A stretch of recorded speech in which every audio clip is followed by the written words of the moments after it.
Hello नमस्कार, good morning. कसे आहात सगळे? मस्त आहात ना? मी राजेश्री पुन्हा एकदा तुमच्या सर्वांचं माझ्या ब्लॉगमध्ये खूप स्वागत करते. सुरुवात करते ब्लॉगला. तर आज आहे खूप छान मुहूर्ताचा दिवस, म्हणजे अक्षय तृतीयेचा दिवस आणि 3.5 मुहूर्तांपैकी एक दिवस आहे. या दिवसाला आपण कोणतीही चांगली सुरुवात करू शकतो. तर आज आता सकाळीच ना मी सुद्धा क्लासला मुलं येण्याच्या आधीच पूजा वगैरे करून घेतली आणि काल संध्याकाळी ना नम्रताने पूर्ण देवारा झाडून वगैरे पूजा केलेली. त्यामुळे मला आता जास्त एफर्ट्स करावे लागले नाहीत. तर मी आता दिव्यासाठी जे वेगळं तेल असतं ना ते संपलेलं, म्हणून मग इथूनच आता तेल घातलेलं आहे.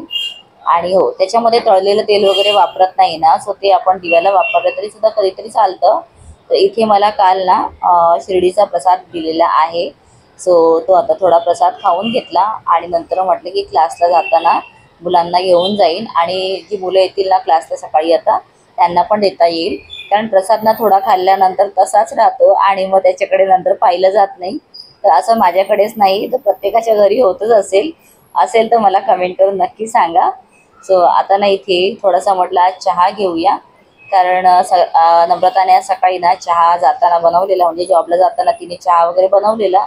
आणि आज तर म्हणजे 2-3 दिवस झाले जेव्हापासून आता मी हैदराबादहून आली ना, तर नम्रता जाताना मी जराही उठत नाही. त्याच्या आधी मी उठते, पाणी वगैरे भरून घेते आणि त्यानंतर मी पुन्हा झोपते.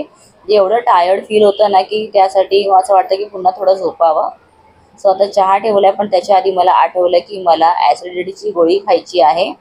कारण सेम तोच प्रॉब्लेम, म्हणजे गावाहून आल्यापासून अपचन वगैरे होतं, त्यामुळे ॲसिडिटी झालेली. आणि मग डॉक्टरांकडे सुद्धा जाऊन आली मी. मग त्यांनी थोडं मला 10 दिवसासाठी कंटिन्यू ॲसिडिटीची गोळी जी असते, म्हणजे पॅन 40ची वगैरे गोळी असते ना त्या टाईपमधलीच एक वेगळी आहे, ती गोळी दिलेली आहे. तर ते सकाळीच मी खाऊन घेते. त्याच्याने मग नंतर ना काही खाल्ल्यानंतर आपल्याला ॲसिडिटी होत नाही. सो आता चहा ना ॲक्च्युली मी बनवला, पण हा चहा दर्शनने ठेवलेला आणि थोडं त्याने कमी ठेवलेला चहा. त्यासाठी मला आता तो वाढवावा लागला, कारण जेव्हा ग्लासमध्ये काढला तेव्हा मग दोघांना इनफ वाटलाच नाही. सो मी काय केलं, पुन्हा थोडंसं त्यात पाणी घातलं आणि शिजायला ठेवलेलं आहे. तर तोपर्यंत आता नाश्त्यासाठी असं काहीच बनवलं नाही आहे. तर मी कधी कधी असं ना खारी किंवा टोस्ट आहे आणून ठेवलेले असतात. मग कधी कधी मी तेच सकाळच्या वेळेला नाश्त्याला खाते, बरं पडतं. सो आता इथे आलेली आहेत माझी क्लासची मुलं आणि आज ना म्हणजे एप्रिलचा शेवटचा दिवस आणि त्यासाठीच मुलं, म्हणजे कशी आज शेवटचा दिवस आहे त्यांचा क्लासचा, म्हणून मुलं पण एक्सायटेड आहे का उद्यापासून त्यांना मे महिन्याची सुट्टी मिळणार आहे. आणि ही मुलं जी आहेत ती ICSE बोर्डची असल्यामुळे ना त्यांची शाळा पूर्ण महिनाभर असते.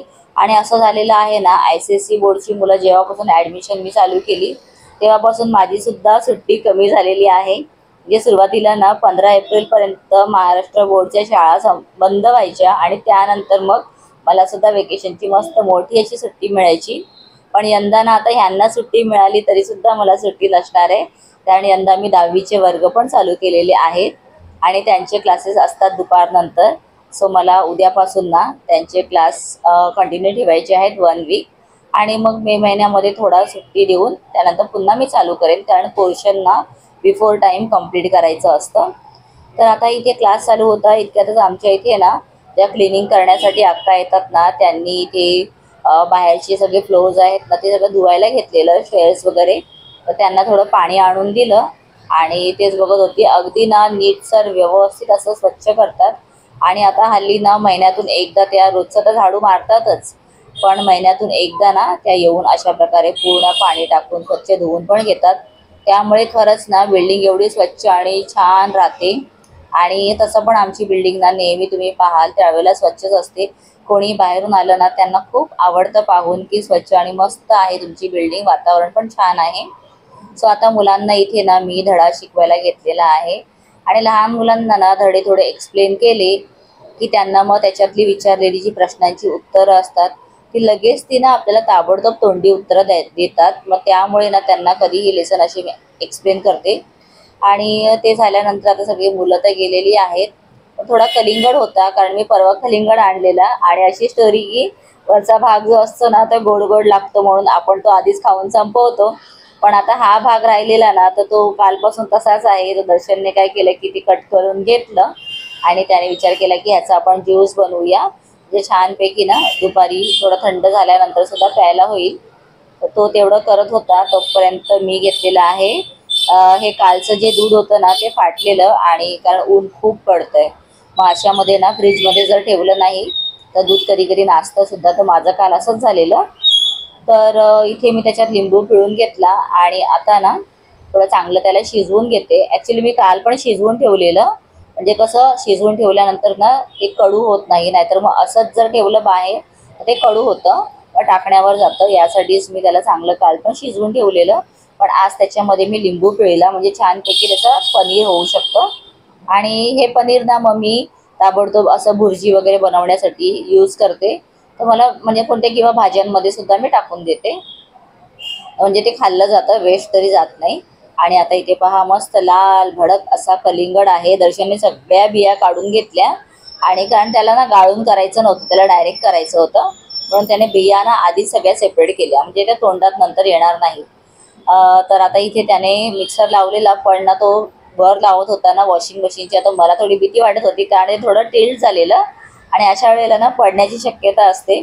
सो त्याने मला म्हटले की मम्मी एक काम कर, तूच कर, कारण ह्याचं झाकण पण आहे ना नाही आहे. सो मी प्लेटच यूज करते. सो मला तर हॅबिट झालेली आहे, बरेच वर्ष झाले. तर त्यासाठी आता दर्शनने मग मलाच दिलं करायला. आणि हो, इथे मी सब्जा ना काल परवापासून भिजत घालून ठेवलेल्याच आहेत. जेव्हा मला वाटेल त्यावेळेला मी सब्जा घेते आणि थोडं पाण्यामध्ये मिक्स करून ते पिते, ते चांगलं असतं म्हणून. आणि उन्हाळा तर ना सध्या खूप वाढलेला आहे, तर अशा वेळेला शरीराला थंड ठेवणाऱ्या वस्तू जर आपण वापरल्या तर ते बरं असतं. तर आता म्हटलं चला कलिंगडचं तर मस्त ज्यूस झालेलं आहेच, त्याच्यामध्ये थोडा सब्जा घातला की ते अजूनच छान वाटेल. तर हे करतच होती, आणि अचानकच ना काय झालं की चटकन माझा ना पाय घसरला, आणि माझ्या हातामध्ये बाऊल होता पूर्ण भरलेला, म्हणजे कलिंगडचं ज्यूस जे आता पाहिलं ते पूर्ण भरलेला बाऊल होता तो, आणि माझ्या एका हातामध्ये मोबाईल होतं, आणि माझा पाय घसरला आणि पटकन मी पडली, गुडघ्यावरच पडली. पण टचवूड चांगला आहे की हातातला जो बाऊल होता तो निसटला नाही, आणि तो पण फुटला नाही, आणि मोबाईलला पण काही झालं नाही. बट जे कलिंगडचं ज्यूस आहे ना ते थोडंसं माझ्या कपड्यांवर सुद्धा उडालं, म्हणजे मॅक्सीवर उडालेलं आहे. तर आता ना मी हे सगळं क्लीन वगैरे करून घेते. म्हटलं आधी क्लीन करेन आणि त्यानंतर पिईन. तर माझं असं ना कामात काम वाढलं. तर कधी कधी असं वाटतं की ठीक आहे, काही गोष्टी होतात आणि त्या आपण काय टाळू शकत नाही. मग त्याचं रिग्रेट करत राहण्यापेक्षा इट्स ओके करायचं आणि पुढे चालायचं. तर मी आता ना सगळं पुसून वगैरे करून घेतलं, पण मी अजून गाऊन काढला नाही आहे. तर गाऊन ॲक्च्युली माझा पूर्ण ओला झालेला आहे. तर दर्शनला म्हटलं की चला आधी तू पिऊन घे. आणि त्याचा पण थोडा मूड ऑफ झाला, कारण कसं की त्याने जे कलिंगड कापलेला होता ना तर त्याचा ओलसरपणा खाली राहिलेला, आणि त्याच्यावरच नेमका माझा पाय घसरला. तर ते पुसायचं थोडं राहिलेलं. तर दर्शनचं म्हणणं आहे की मम्मी गोड कमी लागते, कारण गोडाचा भाग ना आम्ही सगळं खाऊन टाकलेला. पण मी याच्यात साखर वगैरे काहीच घातली नाही, फक्त कलिंगड ज्यूस आहे. म्हणून म्हटलं की चालेल, कारण आपण बाहेरून वेगळं परत साखर घालण्यात काही अर्थ नाही. आणि आता दर्शन मला सांगतोय की मम्मी तू पटकन अशी आलीस आणि पडली म्हणून. आणि खरंच मला पण वाटलं, आणि माझ्या गुडघ्याला ना खरंच थोडंसं लागलेलं आहे, म्हणजे अगदी मुकामार म्हणतो ना तसं. सो आणि गाऊन पाहताय की पूर्ण गाऊन माझी ओली झालेली आहे, आणि त्याच्यावर ना मेन तर सब्जा पण सांडलेले, कारण सब्जा घातलेला आणि सब्जा ना कपड्यांवरती चिकटला तर लगेच निघत नाही. सो असं काही वेळेला होत असतं. तर आता गाऊन तसाच मी वर बांधून घेतला, आणि म्हटलं की आधी स्वयंपाकाचं करते, कारण नम्रताने ना सकाळी डब्याला पण फक्त फळं नेलेलं आहे. तर मला खूप मग काळजी लागते की मग तिने काय खाल्लं असेल की नाही. सो त्यासाठी म्हटलं की आधी ना मी स्वयंपाकाचं करून घेते, आणि त्यानंतरच मी पुढचं मग करेन, म्हणजे जे क्लिनिंग वगैरे करायचं आहे ते तेवढं मी करून घेईन. सो आता कांदा चिरायला तर आपल्याकडे आता मशीन आहे म्हटल्यानंतर कांदे पटापट चिरून होत असतात. पण माझं ना मी कधीतरीच, म्हणजे मला असं वाटलं त्याच वेळेला मी ह्याचा यूज करते. म्हणजे बाकीच्या वेळेला ना मी डायरेक्ट आपला कांदा कट करते, कारण मला असं वाटतं की आपण कट केलेला कांदा आणि याच्यामधला कांदा जो असतो ना त्याच्यामध्ये खूप फरक असतं, आणि कोणती भाजी ना कापण्यावर त्याचं टेस्ट निर्भर करतं असं मला वाटतं. सो म्हणतो ना आपण एक्सपिरियन्सवरून सांगू शकतो. तर असं काही आहे. तर तुम्हाला पण त्याबद्दल तसं वाटत असेल तर मला नक्कीच तुम्ही सांगा की मला जसं वाटतं तसं तुम्हालाही कधी वाटलेलं आहे का. पण आता घाई होती, यासाठी 3 कांदे कट करायचे होते, तर एकानंतर एक मी याच्यामध्येच म्हणजे जे कट करून घेत होती आणि त्याच्यानंतर मी डायरेक्टच तेलामध्ये त्याला घालत होती. त्याचबरोबर थोडासा टमाटा घातला. तर आज विचार केलेला आहे की थोडाही वेळ वाया न घालवता आणि मध्ये थोडाही मोबाईल न घेता हातात पूर्ण काम करायचं आहे. कारण जर मोबाईल हातात आला ना तर काय होतं की त्याच्यामध्ये काय ना काय बघण्यामध्ये आपलं माइंड डायव्हर्ट होतं आणि 15-20 मिनटं कुठे निघून जातात ते कळत नाही. पण आज ना मला दुपारनंतर भरपूर काम आहे करायचं आणि माझा 4 वाजताचा क्लास पण आहे. मग हे सगळं माइंडमध्ये ठेवून मी विचार केला की नाही, बॅक टू बॅक ना मला काम करायचं आहे. तर आता भाजी झाली, त्याच्यानंतर मी लगेचच इथे आता भांडी पण घासायला घेतली. म्हटलं जेवढी भांडी पडलेली आहेत ना सकाळपासूनची ती सगळी घासून घेऊया. नंतर मग काय होतं की जेवलेली फक्त ताटं असतात, मग ती उभ्या उभ्या पटकन आपण घासून पण घेऊ शकतो, मग त्याला वेळ लागत नाही. सो इथे थोडं थोडं नाही म्हणता म्हणता किती भांडी माझी पडलेली होती तेवढी सगळी मी घासून घेतली. आणि भांडी घासण्यासाठी ना बरं पडतं की माझं कसं सिंक आहे तो मी बाथरूममध्ये बनवलेला आहे, त्यामुळे पाणी पडलं वगैरे पण ना खाली तर मला काही एवढं प्रॉब्लेम होत नाही. आणि त्यानंतर लगेचच मी किचनसुद्धा माझं क्लीन करायला घेतलं आणि त्यात मला आज ना गॅस पण माझा क्लीन करायचा होता. तर 2 दिवसातून किंवा 3 दिवसातून एकदा असं पूर्ण व्यवस्थित घासून घेतलं ना की शेगडी जी आहे ती अगदी व्यवस्थित स्वच्छ राहते. असं चिकटपणा ना कुठेही राहत नाही. थोडंफार सगळं गरम होतं म्हणून सांभाळूनच मी करत होती, कारण 1-2 वेळा ना असंच करताना मला चटका पण लागलेला. सो आता ना थोडं म्हणजे आपण चटका लागलेला आहे तर ही गोष्ट लक्षात ठेवली की मग हात ना आपले बरोबर सावरले जातात. सो थोडंसं जिथे जिथे ठीक झालेलं आहे, डाळ वगैरेची पडलेली असते किंवा काय, मग ते थोडं व्यवस्थित पाणी घालून ठेवलेलं आणि घासून घेतलं. आणि ना मधली जी शेगडी आपली असते फ्लेमचं तिथे थोडंसुद्धा मी पाणी लावलेलं नाही आहे. तर अशा प्रकारे माझं किचन एकदम मी स्वच्छ क्लीन करून घेतलं. त्यानंतर माझा हा जो नवीन ड्रेस आहे तो 1-2 वेळा मी घातलेला आहे आणि तो ना थोडा कलर जातोय म्हणून मी सेपरेट ठेवलेला आणि त्याला आता धुवून वगैरे घेतलं. पण अशा वेळेला धुताना ना मी जास्त साबण लावत नाही आणि लावला तरी ना आपला जो म्हणजे आंघोळीचा साबण असतो तो वापरते, त्याच्याने ना त्याचा रंग जास्त निघत नाही.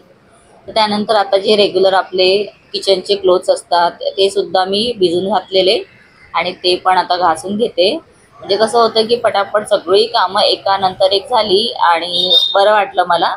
सो आता फायनली जेवण वगैरे झालेलं आहे, थोडा रेस्ट झालं, थोडा मोबाईलमध्ये जे माझं एडिटिंग वगैरे करायचं होतं दुपारच्या वेळेला बसून ते पण केलं. आणि स्पेसिफिक असा वेळ ना एडिटिंगला मिळत नाही मला, त्यासाठी जेव्हा वेळ मिळतो त्यावेळेला थोडे थोडे क्लिप्स जे मी शूट केलेले असतात ते मी सगळे मर्ज करून आपलं एडिटिंग करत असते. तर आता आज ना थोडं तयार होऊन चाललेली आहे, कारण आपल्या क्लासमधली 2 मुलं जी आहेत सोमराज आणि श्रीराम, ते दोघेही ना कायमस्वरूपी मुंबई सोडून ते शिफ्ट होत आहेत.